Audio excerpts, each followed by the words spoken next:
Silvia, vamos a hablar de un tema que nos atañe a todos como sociedad. Es uno de los grandes males de nuestra era, que es la obesidad. Los científicos uruguayos están luchando contra esto y están a punto de... Bueno, se está desarrollando un fármaco que luche justamente contra la obesidad. Para hablar sobre este tema y de la importancia de estos estudios, de estas pruebas y de este desarrollo del fármaco, estamos junto a Carlos Battiani, director del Instituto Pasteur. Muchísimas gracias por acompañarnos esta mañana. No, gracias a ustedes por la invitación. ¿De qué se trata el Eolo 3, este fármaco contra la obesidad?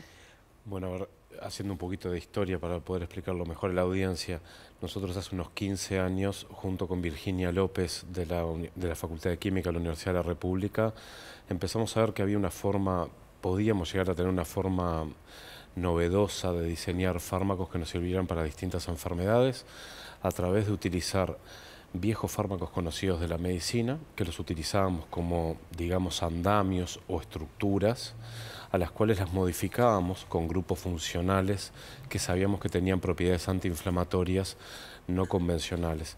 Gran parte de las enfermedades crónicas no transmisibles que afectan al ser humano, incluyendo el cáncer, las enfermedades cardiovasculares, las principales causas de muerte en el ser humano, tienen en su origen una respuesta inflamatoria crónica que los médicos no podemos diagnosticar, ¿sí? Porque cursa a muy bajo ruido, es una enfermedad inflamatoria que va lastimando sin que el paciente sienta dolor ni ese típico proceso inflamatorio, por ejemplo, de una patada durante un partido de fútbol. Entonces nuestro objetivo era desarrollar fármacos antiinflamatorios no convencionales.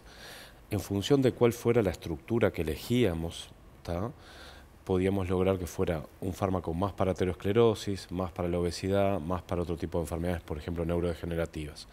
En este caso tuvimos la suerte de que elegimos un sillar estructural que funcionaba, teníamos datos de que funcionaba bastante bien en el síndrome metabólico, una de las principales complicaciones metabólicas de la obesidad, y lo que hicimos fue modificarlo para aumentarle la potencia, tratar de bajar la dosis que se necesita en los pacientes. Y bueno, hasta ahora todos los resultados en las pruebas en animales que hemos hecho han dado muy bien y estamos muy contentos de que a través del apoyo que recibimos ahora de un grupo de inversores privados, de poder ir a probar en Australia ya en pacientes el efecto de esta nueva droga. ¿Y cómo funcionaría? Quiero decir, hay una persona que tiene problemas de obesidad, toma este fármaco o lo tomaría, ¿y qué sucede? Como tú bien dijiste en la introducción, y quiero resaltar eso porque es muy importante desde el punto de vista médico, la obesidad o el sobrepeso es un desbalance entre lo que comemos, ¿sí?, las calorías que comemos y las calorías que gastamos. Entonces, si nosotros lográramos gastar más calorías, no tendríamos ningún problema, ¿sí? Podríamos comer todo lo que quisiéramos y no habría ningún problema. Eso es lo que habitualmente pasaba en nuestra época cuando nosotros éramos adolescentes, que estábamos todo el día jugando en la calle. Entonces, pues, éramos incansables, comíamos todo lo que queríamos y éramos flacos. A medida que empezábamos la vida más profesional, empezamos a ser más sedentarios, un poquito más de comida y ya empezábamos a tener, bueno, panza, etcétera. Lo que hace este fármaco es que gran parte de la comida que ingerimos, en vez de dejar que se guarde como hace el organismo bajo formas de grasa, que es la forma que el organismo tiene de almacenar energía, la gasta bajo forma de calor, aumenta la producción de calor. Y de esa manera el exceso de calorías que se comen y que no se gastan porque la persona no está haciendo deporte, se liberan bajo la forma de calor. Aumenta un poquito la producción de calor. No es que el paciente tenga fiebre, eso es muy importante decirlo. Es aumento de la temperatura superficial del cuerpo. ¿Y esto lo podría ingerir cualquier paciente o estamos hablando de casos ya donde es una obesidad que llama la atención y que se debe tratar distinto? Bueno, todas esas preguntas son las que tenemos que responder a partir de que podamos empezar a hacer las pruebas en pacientes. Nosotros hasta ahora hemos trabajado en animales. En animales lo que hemos visto es que el fármaco sirve tanto para prevenir como para tratar la obesidad y mucho más importante todavía, porque acá hay una cosa importante. Si nosotros miramos a todos los pacientes obesos, aproximadamente el 10% son obesos pero no tienen complicaciones metabólicas. Cuando digo complicaciones metabólicas digo diabetes tipo 2, que es lo que termina haciendo que el paciente con obesidad sufra mucho y le lleve finalmente a la causa de muerte, otras enfermedades cardiovasculares, síndrome metabólico, hipertensión arterial. hay un 10% de pacientes que, si bien son obesos, no tienen esas complicaciones metabólicas. Este fármaco, una de las cosas que hace es que logra separar la obesidad de las complicaciones metabólicas. Decías que hay que hacer pruebas en Australia. Pregunta, ¿por qué en Australia con seres humanos? ¿Por qué en Australia si se va a aplicar acá? Sabemos que obviamente no es lo mismo, ¿no? Ambientalmente vivir en Australia que vivir en el Uruguay. Sí.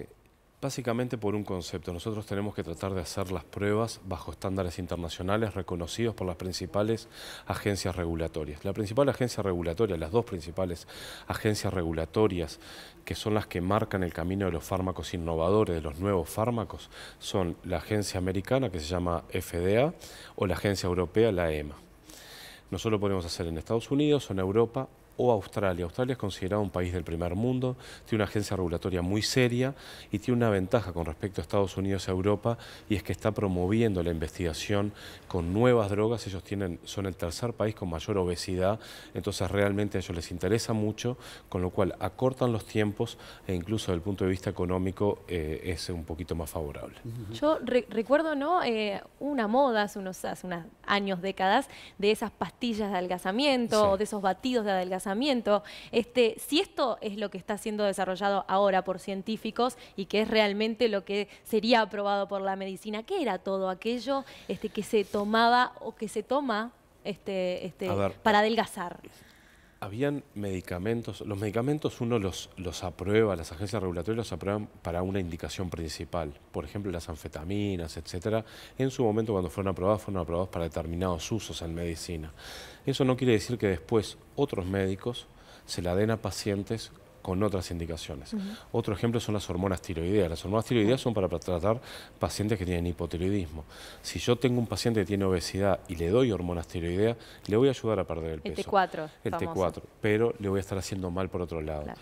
Después sí hubo en la década de los 90, Pfizer sacó un fármaco, Orlistat, que acá en Uruguay se vendió, que lo que hacía era tratar de inhibir la absorción de alimentos. El problema es que el efecto secundario eran diarreas, por lo cual fue muy mal tolerado por los pacientes.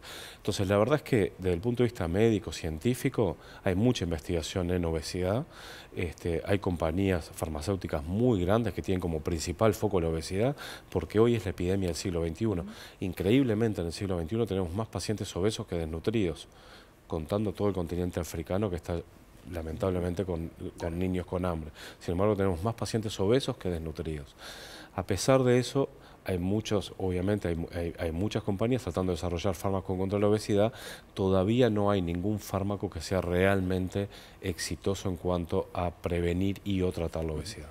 Este fármaco parece maravilloso, ¿no? Porque uno podría comer todo lo que quiere, ¿no? Y ese calor eliminaría lo que nos sobra. Para redondear, ¿no? Ya, Carlos, Sí. ¿Cuándo consideran ustedes que podría este medicamento, obviamente de ser aprobado, estar a disposición? A ver, el objetivo nuestro ahora es dar el primer paso, que es lo que se llama el primer estudio en humanos. Eso lo haríamos en el año 2021, segundo semestre. Eso es lo que se llama fase 1, que es mostrar que el fármaco no hace mal y eventualmente, si podemos, sabiendo que no hace mal, seguir el estudio, tener alguna primera prueba de que tiene eficacia. Después viene un estudio de fase 2 y después un fase 3. Recién ahí se habla de que es un fármaco aprobado. Eso puede llevar entre 5 a 8 años. Bien. ¿Está? Estaremos entonces atentos a este desarrollo del fármaco contra la obesidad. Muchísimas gracias por recibirnos, Carlos Battiani, director del Instituto Pasteur, y por estar aquí esta mañana con nosotros. Muchas gracias a ustedes.